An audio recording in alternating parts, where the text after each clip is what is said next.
Hey folks, Brother Rob with you. So, as some of you are well aware, I just had a debate. Well, I guess technically yesterday because it's after midnight now. But so I had a debate yesterday with Jackson Wheat at Jackson Wheat 1, I believe his Twitter handle is. And he's got his own YouTube channel as well. And I was thinking about a few things about the debate. I mean, I think the thing is about an informal debate, it's kind of I'm going to be blunt. An informal debate is a bit of a shit show because there's no, the moderator isn't going to really stop the person who's talking if someone else interrupts them, and especially if it's someone who holds the same worldview, usually the moderator is going to lean more towards the person that he or she is inclined to give more leeway with because they adopt the same or similar worldview. So what I was trying to get at in the video, in the debate, which I really didn't get to extrapolate so much, is that this whole idea of, if I say evolution is not scientific, the first thing someone like Jackson or Dawkins will immediately I'll be dismissed, and not even necessarily because I'm wrong, but because they can't see anything else as scientifically fact because they believe it. So anything that is said to the contrary, which may well be logically sound and scientifically astute, will be dismissed by someone like Jackson or Richard Dawkins on the premise that I have said something contrary to what they believe. So again, and I said it in the debate and I'll say it again, this isn't science versus science, non-science. This is a clash of worldviews. Now, I know, of course, people like Richard Dawkins and Jackson, of course, will deny that, which is a little bit indicative in and of itself. But suffice to say, evolution is a religion and it's a worldview. And again, as I said in the debate, and I'll say it again, it's not scientific because scientific is that which can be observed, tested, and repeated. Now, Jackson made the qualifier in the debate that, but observation includes things which we can deduce and infer, which we can see in the natural world. So, in the fossil record, but yeah, and the sister in the Lord brought this to my attention like a few minutes ago, just before I got home, that, where does he think the fossils came from? I mean, the thing is, I think Jackson was wise enough to avoid the philosophical implications of evolution because, well, I think he knows that's not his forte. So he wisely chose to avoid that route, and that was wise of him to do. But the thing is, you still can't escape the absurdity of macroevolution one night again. That this is something that I was pressed on today that really made me think, and it's hard to think on your feet, which of course we have to do in a debate. But why? I always ask, why is it that it's allowed in some sense of adaptation and speciation, but there's limitations in some others? So I thought, well, that's a good question. And the thing is too, is I had to keep impressing because this one was really lost on my interlocutors and the moderator, I believe, that commonality in the genome or genetic structure of different species is not evidence of common ancestry. All it is just that. Evidence of commonality in different species who have the same or similar genetic makeup. And that's it.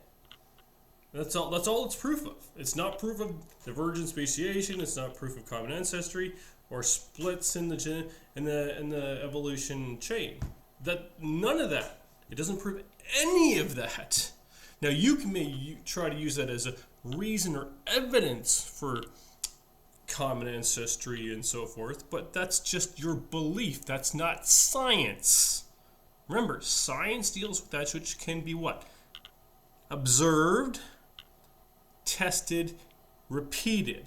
That's science. So again, by the strict definition of science, evolution is anti-science. That's just it's not scientific, it's anti-science because it can't be observed, it can't be tested, and it can't be repeated. No, I know some BS is going to come, I'm going to get some flack for saying, oh look, the guy doesn't know what he's talking about. Well, guess what? If you're actually going to make some comment on my YouTube channel, at least have the maturity to have some sort of rebuttal, not just some dumbass comment about, oh, this guy doesn't know what evolution is, this guy doesn't know what atheism is. No, like, don't be a dumbass. Actually, write something of intelligence, and if you're gonna come against me, fine. But, like, actually have a rebuttal, not just some dumbass comment about, oh, this guy doesn't know what evolution is, this guy doesn't know what evolution. Well, then tell me what you think. Tell me what the hell you think it is if you don't think I know what I'm talking about. Don't make dumbass comments. Like, come on, we're not 5 years old. Grow the hell up and give me a good response. I'm tired of this bullshit on YouTube. No, and I mean, again, it bothers me and it doesn't bother me. Like, it doesn't bother me, like, I don't lose sleep over it, but it bothers me, like, people are just wasting their time and my time by making these kind of dumbass remarks. And again, now that I'm talking about atheism for a second, again, I want to make the qualifier, because I have said atheists are idiots on my YouTube channel, that what I mean by that is that atheism itself is idiotic in its rejection of God, and secondly, and also following up from that, the rejection of calling in one's life. I'm not saying that atheists lack intelligence altogether, because in order to, well, just eat, get dressed, and go about your day and live in this world, it requires intelligence. So I'm not saying that atheists don't have their faculties at all. What I'm saying is their faculties are off in the fact that they're rejecting the reality of God, as one, as he exists, and secondly, their call of God in their life. That's stupid to do. And foolish thinking will lead to idiotic actions, and your rejection of God will come at a price. And it will lead to you making foolish and stupid decisions. How much, where that line is, I don't know. But rejecting God is stupid and foolish. And I won't retract that. But I want to make the qualifier that I don't think atheists lack intelligence, but that the rejection of God is a lacking in intelligence and wisdom. Okay? So just putting that out there, qualifier. And I don't have any personal qualms with atheists. Now, I say a lot of controversial things, and a lot of things that people take issue with. I'm okay with that. I mean, it's part of life, right? I mean, you pretty much can't say anything on Twitter without someone getting upset with you. I think we've come to the point where people just are so emotionally sensitive that any slightest thing is like, oh, ow, that hurts me, that offends me. I still can't believe this guy said this last night. This guy said, usually, by the way, I'm talking about the handle at not evolution 1, I think is his handle is, and he's a Christian, and he usually says really good stuff. Actually, this is the first time I've seen him say something that I totally disagree with him, and he said, every atheist is either homosexual or bi. And I was blocked with him. I said, this is just a dumbass comment. Just delete this shit. Now, probably could have been less blunt or abrupt about it, granted. But it's just like, come on, buddy. To say that every single atheist is either gay or bi, that's just stupid. There's no getting around that. I mean, and he's trying to use Romans 1 as evidence for his position, because that in the rejection of God, they're rejecting natural sexuality. Now, a rejection of God can lead to rejection of your natural heterosexual state, but it's not necessarily. There's a lot of atheists that will reject God and still be completely straight. Now, to say that it's going to happen, it's going to happen that if you reject God, you reject normal human sexuality, which is heterosexuality, is a given. That's just dumb. That's a straw man. Now, again, I said rejection of God can most certainly lead to rejection of natural sexuality, that being heterosexuality, but to say that it will happen, that's just dumb. That's a straw man. And not evolution. If you're watching this, and I hope you do, you need to stop that crap, because you're embarrassing us, man, to say that every single atheist is either gay or bi. That's just demonstrably false and insanely ignorant and stupid. Like, again, I say it sets up the premise. Rejection of God sets up the premise for deviation of natural human sexuality, and again, that being heterosexuality. But to say that it's definitive, that's just dumb. Okay, rant over.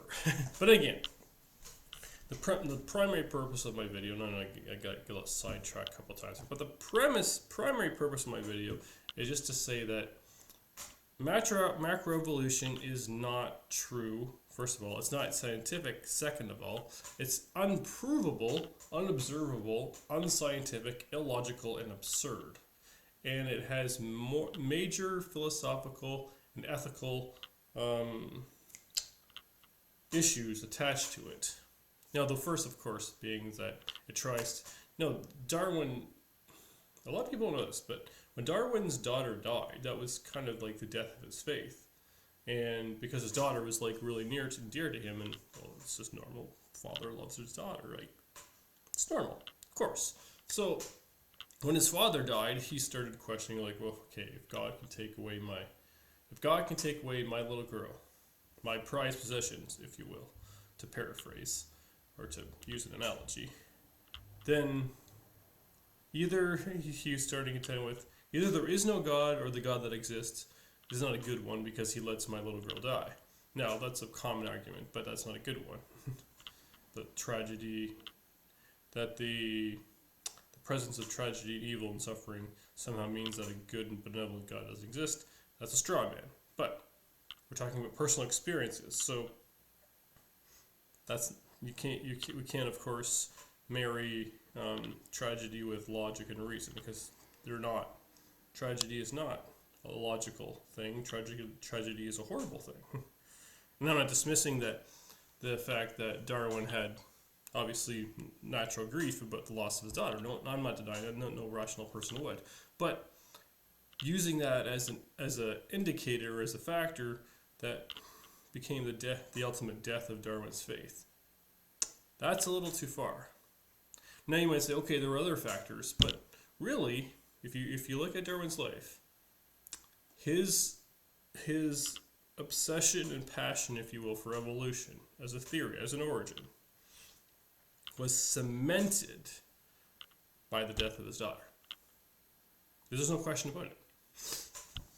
Okay, so, but now, of course, an evolution will say, okay, but the death of his daughter is irrelevant to the theory of evolution. Well, yes and no. I mean, the death of his daughter spurred the theory of evolution because if his daughter didn't die, we may not have Darwin's origin of species. And that's not by any stretch of the imagination exaggeration either, because he was a devout. He was a church attendant.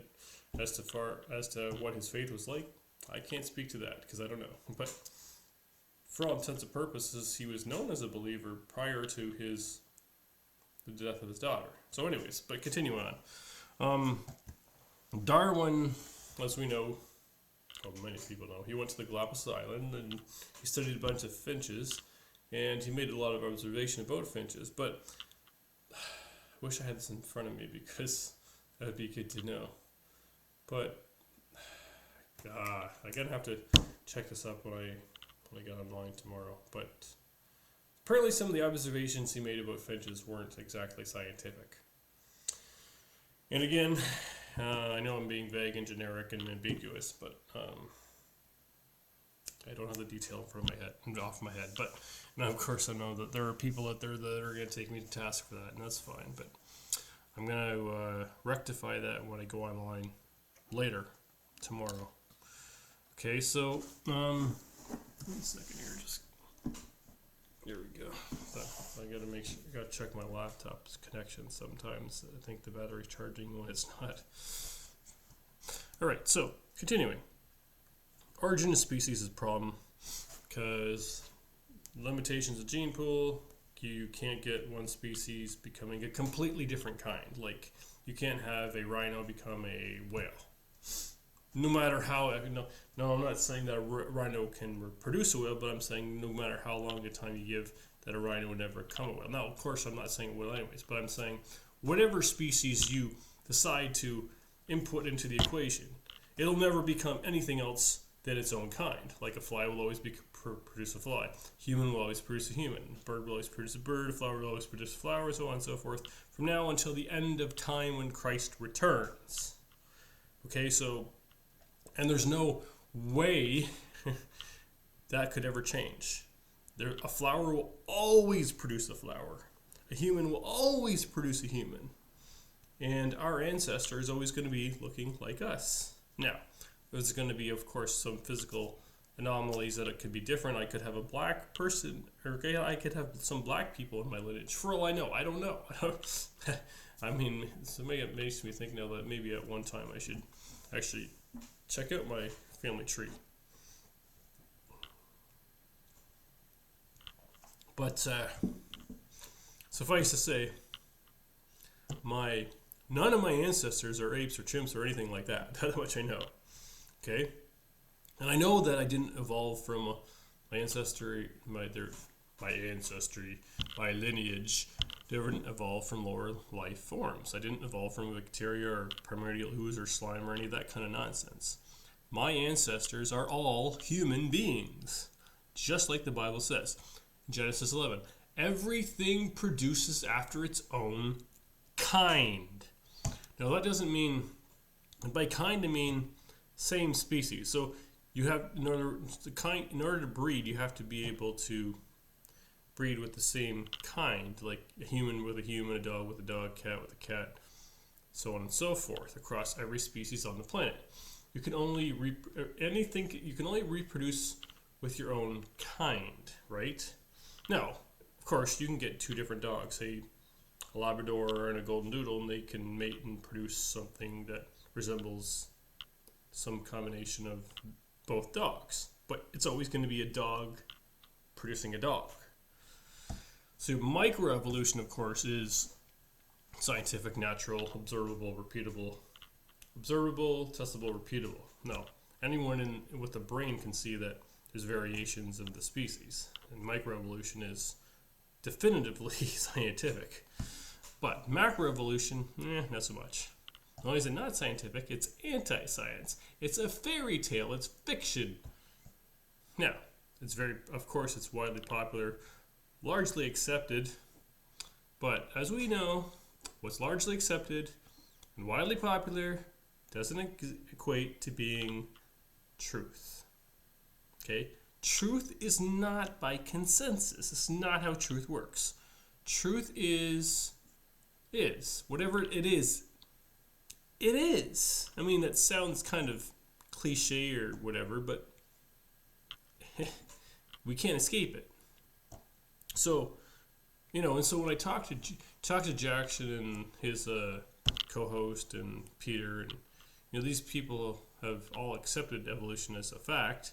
Well, again, going back to my premise, when they say it's a fact, and I say something to the contrary, they have a mental block. They can't accept anything I say to the contrary because in their mind, everything I'm saying is not true. When I say something to the contrary about the theory of evolution, they can't accept it on the premise that they've accepted that evolution is scientific fact, but it's not. And that's what I said. Listen, this is not a matter of science versus science. This is two worldviews at play here. And for them to say evolution is a scientific fact, that's indicative that anything I say in regards to being contrary to evolution is going to be outright rejected. Even if I make logical arguments, scientifically valid arguments, they will reject it. They still say, I'm just using a straw man. I'm arguing from incredulity, circular reasoning, but they don't realize they're using the same exact fallacies they accuse me of. Evolution has to be circular because you have to assume, one, the theory is true. You have to assume that one, that things happened over millions, if not billions of years ago. Three, you have to assume that we have radiometric dating can actually extrapolate millions of years to the fact. And you have to assume that we actually have equipment that can infer millions of years into the past, all of which is fallacious. Because you can't even know that the world is 30 million years old. There's no possible way you can know that. There's no possible way you can know that we have equipment on this planet that would ever be able to tell you that to extrapolate something from 30 million years ago. That's insane. So, so when I hear this kind of crap from people like Jackson and his co-host and even Peter, Peter's a moderator, but when I hear this kind of crap from people like this, it's a joke. Like, you're a joke, man. Jackson. Okay, you're not a joke. What you say is a joke. Evolution is a joke. Macroevolution, to be more specific. Macroevolution is a joke. The fact that it's accepted, again, doesn't make it true. Just means it's popular. And it's also popular, of course, for evolutionists to mock people like me because it's the cool thing to do. It's fun, right? It's fun to make fun of the Christian, make fun of the atheist. It's good sport. Hey, guess what? I don't give a shit if you make fun of me, but again, at least don't make dumbass comments if you're going to, again, if you want to comment in this comment section, I don't close my comments ever. So I can take the heat. I'm used to taking the heat.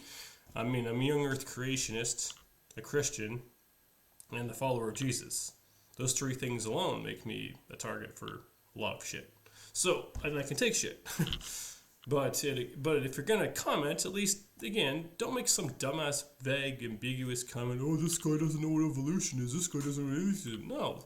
Knock that shit off, grow the hell up, and give me a grown-ass rebuttal if you don't like what I have to say, which is fine. It's a free world. Yeah, have a good rebuttal. Don't just say, you don't know what you're talking about. You don't know what you're talking about, and this is why. That's the kind of comment I want, right? You don't know what you're talking about, and this is why you don't know what you're talking about. That's the kind of comment I want in my section, not you don't know what you're talking about, that's it. That's a dumbass comment, and it's not helpful. So don't be a dumbass in my comment section. Give me good rebuttals if you're going to give me a rebuttal. All right. Peace out, Brother Rob.